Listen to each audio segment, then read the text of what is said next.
사랑하는 성도 여러분, 지난 주간 평안하셨습니까? 참 많은 일들이 며칠 사이에 갑자기 일어났습니다.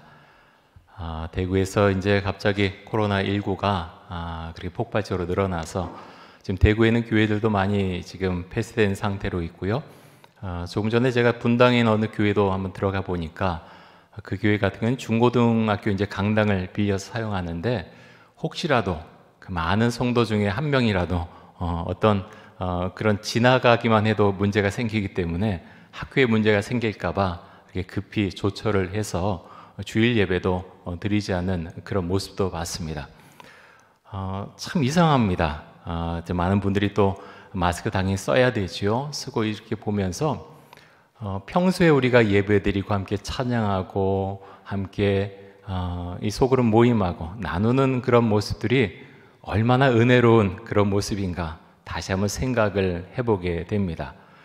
여러분, 이렇게 참 어려울 때 우리가 주 앞에 나가서도 기도하길 원하고요. 우리 교회도 당분간은 주일 예배만 드리고 주중에 모이는 그런 모든 기도회 예배에 함께하지 않습니다. 하지만 주 앞에 그렇게 기도합니다. 하나님, 많은 어려움이 있지만 우리 성도님들 더 많이 기도하고 주 앞에 나가는 그런 기간이 되기를 간절히 원합니다. 주 앞에 그렇게 기도하고 있습니다. 여러분, 그렇게 이 시간을 보내실 수 있기를 간절히 원합니다.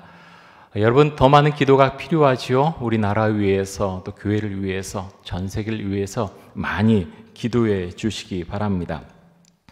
지금 코로나19가 이렇게 돌고 있는데요. 전염병에 대해서 하나님께서 뭐라고 말씀하시는가? 우리가 말씀 한번 보기를 원합니다.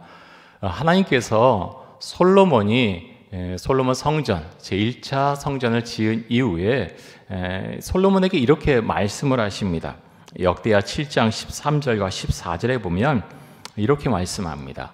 혹 내가 하늘을 닫고 비를 내리지 아니하거나 혹 메뚜기들에게 토산을 먹게 하거나 혹 전염병이 내 백성 가운데 유행하게 할 때 내 이름으로 일컫는 내 백성이 그들의 악한 길에서 떠나 스스로 낮추고 기도하여 내 얼굴을 찾으면 내가 하늘에서 듣고 그들의 죄를 사하고 그들의 땅을 고칠지라.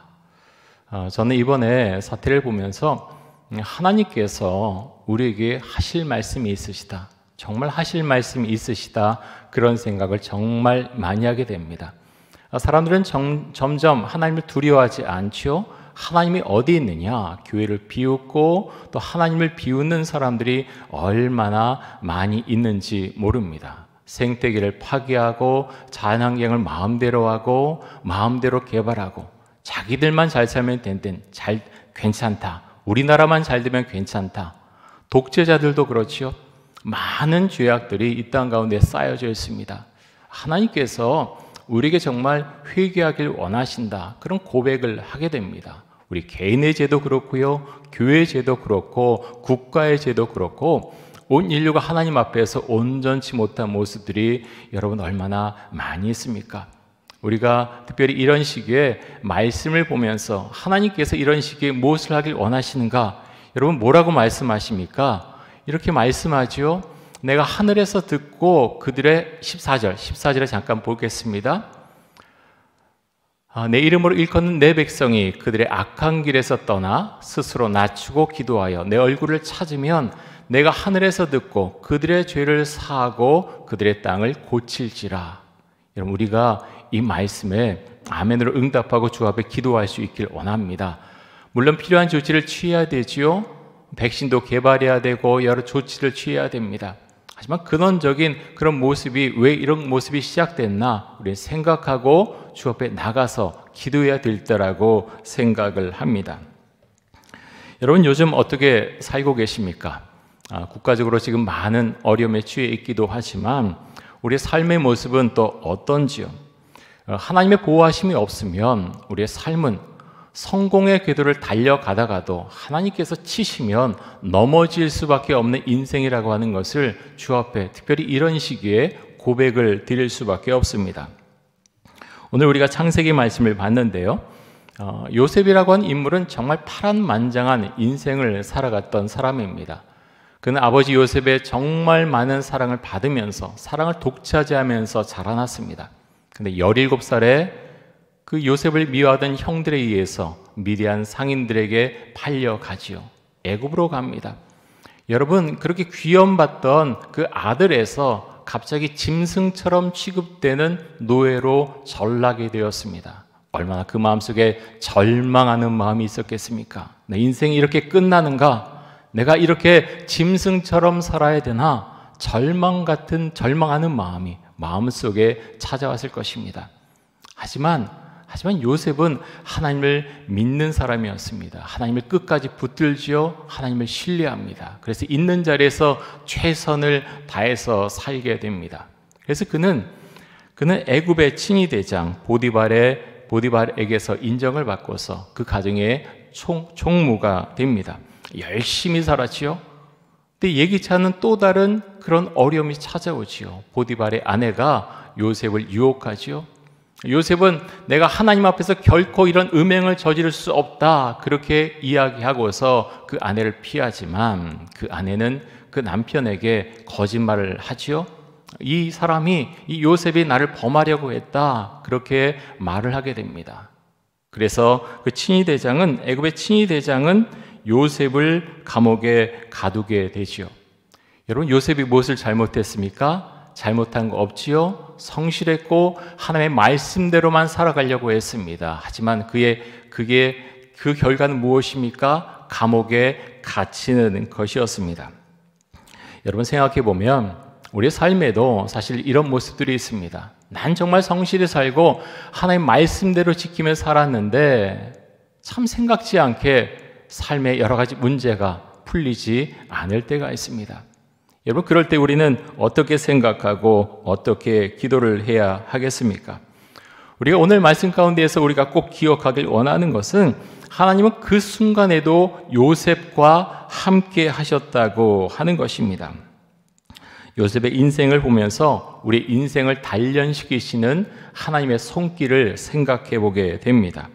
자, 우리가 오늘 말씀 가운데에서 창세기 39장 21절에서 23절까지의 말씀 한번 보도록 하겠습니다. 이렇게 말씀합니다. 여호와께서 요셉과 함께 하시고 그에게 인자를 더하사 간수장에게 은혜를 받게 하시매 간수장이 옥중 죄수를 다 요셉의 손에 맡김으로 그 재반 사물을 요셉이 처리하고 간수장은 그의 손에 맡긴 것을 무엇이든지 살펴보지 아니하였으니 이는 여호와께서 요셉과 함께 하심이라. 여호와께서 그를 범사에 형통하게 하셨더라. 여러분, 21절에서 뭐라고 말씀하셨습니까? 여호와께서 요셉과 함께 하시고 그랬습니다. 23절에도 동일하게 말씀하시죠. 여호와께서 요셉과 함께 하심이라. 여호와께서 그를 범사에 형통하게 하셨더라. 여러분, 지금 요셉이 어디 있습니까? 감옥 안에 있습니다. 아무 잘못도 하지 않았지만 감옥 안에 갇혀 있습니다. 근데 하나님께서 뭐라고 말씀하십니까? 내가 요셉과 함께한다. 내가 요셉과 함께한다. 그를 형통하게 해줄 것이다 라고 지금 말씀하고 있습니다. 당장의 상황은 어둡고 힘들고 아픔과 여러 가지 곤욕스러운 가운데 있지만 하나님 분명히 말씀하십니다. 내가 너와 함께 있다라고 말씀을 하십니다. 그리고 앞으로의 삶 가운데 너를 형통케 해줄 것이다. 분명히 말씀을 내주십니다. 그 결과 그는 하나님께서 그를 사용하시고 애굽의 총리 대신으로 살아갈 수 있었습니다. 여러분, 우리에게 이런 신앙의 고백이 있습니까? 여러분, 지금 어떤 형편 가운데 살고 계시는지요? 나치 수용소에 오랜 시간 동안 갇혀있던 유대인 빅터 프랭클리라고 하는 사람이 이런 말을 했습니다. 자극과 반응 사이에 공간이 있다. 그리고 그 공간에서의 선택이 우리의 삶의 질을 결정짓는다. 여러분, 어떤 자극을 받았습니까? 지금 나치 수용소에 있습니다. 매도 맞습니다. 밥도 먹지 못합니다. 수없이 많은 폭언을 당합니다. 정말 많은 아픔 가운데 있습니다. 그런 자극을 받지요. 하지만 반응하는 건 빅터 프랭클이 선택할 수 있다는 거죠. 내가 분노하며 삶에 대해 절망하며 이 인생을 내가 끝내겠다 선택을 하든지 아니면 내가 절망 가운데 있지만 난 소망을 가지고 하나님을 믿고 끝까지 버티겠다 선택하는 건 빅터 프랭클의 선택이었다고 하는 것입니다. 그는 소망을 선택했습니다. 하나님을 끝까지 의지했습니다. 그 결과 나치 수용소에서 살아남을 수 있었습니다. 여러분, 우리가 인생길을 걸어가면서 수많은 아픔의 순간을 맞이하게 됩니다. 가족들을 먼저 하나님께로 보내는 그런 순간도 있고, 또 사랑하는 가족과 지인들이 병으로 인해서 힘들어하고 아파하는 순간을 바라보게 되기도 합니다. 자녀들의 아픔을 바라보게 되기도 하고, 또 배우자가 아니면 우리 자신이 직장에서 일하다가 해직되는 그런 아픔을 당하기도 하고, 사업을 정말 열심히 했지만 사업이 잘 안 되고 망해버리는 그런 아픔을 겪게 되기도 합니다. 하지만 여러분, 우리의 앞날은 누구도 알 수 없는 것이죠. 우리의 삶이 꼭 아픔과 어둠 속에 있는 것은 결코 아닐 것입니다. 미국의 수영 선수 중에 플로렌스 체드윅이라고 하는 여자 수영 선수가 있었습니다. 이 수영 선수는 정말 많은 도전을 했었는데요. 프랑스에서 영국까지 수영해서 건너간 최초의 여자 수영 선수가 바로 이 플로렌스 체드윅이라고 하는 사람입니다. 1950년에 13시간 20분 만에 프랑스에서 영국으로 수영해서 건너갔고요. 바로 그 다음에는 반대로 영국에서 프랑스로 수영을 해서 건너갔습니다. 16시간 22분이 걸렸습니다. 그리고 바로 다음엔 1952년에는 미국 캘리포니아의 카탈리나 섬에서 롱비치까지 34km가 되는데 수영 도전을 합니다. 15시간이 지나면서 그녀의 몸은 차디차게 얼어버렸습니다. 하지만 그녀는 800m를 앞두고서 포기를 합니다. 나중에 인터뷰를 할 때 물어봅니다. 왜 포기를 했습니까? 그녀가 말한 것은 바로 이런 것이었습니다. 몸이 차거나 피곤해서가 아니었고 짙은 안개가 끼어 있기 때문에 앞이 보이지 않아서 도무지 목표점을 찾을 수 없어서 내가 포기했습니다. 땅이 바로 그 앞에 보였다면 제가 포기하지 않았겠지요. 이렇게 대답을 했습니다.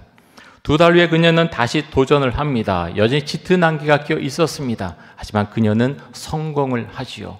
어떻게 성공할 수 있었습니까? 내가 안 보이지만 저 앞에 땅이 있다라는 생각을 가지고서 끝까지 힘차게 수영해서 나아갔다고 하는 것입니다. 그래서 당시의 남자 기록보다 2시간이나 단축해서 13시간 47분 만에 그곳을 건너갈 수 있었다고 합니다. 사랑하는 성도 여러분, 여러분 어떤 목표를 가지고 지금 살고 계시는지요? 아브라함은 갈 바를 잘 몰랐지만 하나님께서 떠나게 하셔서 하나님을 믿고 자신의 고향 땅, 친척을 떠나서 떠날 수 있었다고 말씀하고 있습니다. 자, 우리가 잘 아는 말씀인데요. 창세기 12장 1절 말씀 한번 보겠습니다. 우리 같이 한번 읽겠습니다. 여호와께서 아브라함에게 이르시되 너는 너의 고향과 친척과 아버지의 집을 떠나 내가 내게 보여줄 땅으로 가라. 제가 이 말씀을 지난주에 묵상하면서 눈에 확 들어오는 그 부분이 있었는데요. 내가 내게 보여줄 땅으로 가라. 내가 내게 보여줄 땅으로 가라. 이 말씀이 마음속에 확 들어왔습니다. 그러면서 제 자신에게 묻게 됩니다. 주님, 제게 보여주실 땅은 어떤 땅인지요? 주 앞에 묻게 되었습니다. 여러분은 어떤 땅을 향해서 주께서 보여주시는 어떤 땅, 어떤 소명을 위해서 여러분은 달려가는 인생을 살고 계십니까? 여러분의 삶의 목표, 삶의 소명, 어떤 삶의 비전을 여러분 발견하고 그 길을 걸어가고 계시는지요? 우리 이 말씀을 너무나 잘 알지만 하나님께서 이 말씀을 나에게 주셨다라는 고백을 하면서 우리 인생길을 걸어가고 있는지요? 로마서 4장에 보면 아브라함의 믿음에 대해서 이렇게 말씀하고 있습니다. 로마서 4장 18절에서 20절까지 한번 보겠습니다. 제가 읽겠습니다. 아브라함이 바랄 수 없는 중에 바라고 믿었으니 이는 내 후손이 이 같으리라 하신 말씀대로 많은 민족의 조상이 되게 하려 하심이라. 그가 백세나 되어 자기 몸이 죽은 것 같고 사라의 태가 죽은 것 같음을 알고도 믿음이 약하여지지 아니하고 믿음이 없어 하나님의 약속을 의심하지 않고 믿음으로 견고하여져서 하나님께 영광을 돌리며. 자, 뭐라고 말씀합니까? 아브라함이 바랄 수 없는 중에 바라고 믿었다. 바랄 수 없는 중에 바라고 믿었다라고 성경은 증거하고 있습니다. 여러분, 우리는 어떤 믿음을 가지고 이 세상을 살고 있습니까? 우리가 개인이 아무리 노력해도 할 수 없는 것들이 있지요. 이런 어려움, 우리 개인의 노력으로 극복할 수는 없는 것입니다. 우리가 주 앞에 기도하면서 또 고쳐나갈 것들을 고쳐나가야 되겠지요. 제가 지난 주간에 유튜브를 통해서 짧은 몇 개의 강의를 들었는데요. 어느 강사분이 이런 이야기를 하십니다. 사람은 힘들어서 망하는 것이 아니라 위로를 못 받아서 망한다. 사람은 힘들어서 망하는 것이 아니라 위로를 못 받아서 망한다. 여러분, 공감이 좀 되십니까? 저는 그 강의를 들으면서 정말 많은 공감이 되었습니다. 사람은요, 꼭 힘들어서 절망하고 끝까지 가는 것이 아닙니다. 정말 살고 싶은 거예요. 어떻게든 살아나고 싶은데 자신의 생각에 대해서, 마음에 대해서 공감해 주는 사람이었고 진정으로 자신을 위로해 주는 사람을 만나지 못해서 그는 어렵고 힘들어하게 된다고 하는 것입니다. 사랑하는 성도 여러분, 참 마음이 힘들고 어려운 분들이 계십니까? 주님께로부터 위로를 받으시기 바랍니다. 그리고 여러분, 우린 주를 믿는 사람들입니다. 주님께서 말씀하신 거 우리가 마음속에 담고서 내가 그 위로해 주는 소망의 언어를 사용하는 한 사람이 되게 하여 주옵소서. 우리가 주 앞에 그렇게 기도하고 그런 삶을 살아갈 수 있고 또 그런 언어를 사용하는 사람들이 될 수 있기를 간절히 원합니다. 강사가 또 이런 이야기를 해요. 사람들이 다른 사람에게 칭찬이나 위로를 잘하지 못하는데 그 이유는 칭찬이나 위로하는 모습을 가정 안에서 별로 본 적이 없기 때문에 칭찬이나 위로를 하는 것을 어색해하고 어려워합니다. 여러분은 어떻습니까? 여러분은 정말 자라온 가정에서 많이 칭찬받고 많이 위로받고 그렇게 자라오셨습니까? 그런 가정도 있고요. 그렇지 않은 가정도 있을 것입니다. 우리 한국 가정들은요, 그렇게 많이 칭찬해주고 많이 위로해주는 가정 사실 그렇게 많지는 않습니다. 특별히 남자들이 잘 못하죠. 잘 그 마음으로만 그렇게 갖고 있으면 되지 꼭 표현을 해야 되느냐? 사실 그런 정서를 갖고 있는 분들이 많이 있습니다. 그런데 이제는 달라져야 될 때가 됐습니다. 그렇지 않다는 거예요. 우리 말로 표현을 해야 상대방이 알 수 있다고 하는 것입니다. 여러분, 칭찬과 위로를 잘하는 사람은 다른 사람의 아픔에 대해서 공감해 줄 수 있는 사람입니다.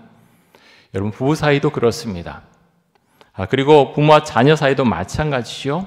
이미 다 장성했다고 칭찬과 위로가 필요 없는 것이 아닐 것입니다. 우리의 배우자에게, 또 자녀에게, 부모님에게, 또 친구에게, 우리 목장교회, 우리 식구들에게 칭찬과 위로의 언어를 많이 사용하실 수 있기를 바랍니다. 여러분, 우리에게 놓여진 길이 잘 보이지 않을 때 우리에게는 소망이 필요하고 믿음이 필요합니다.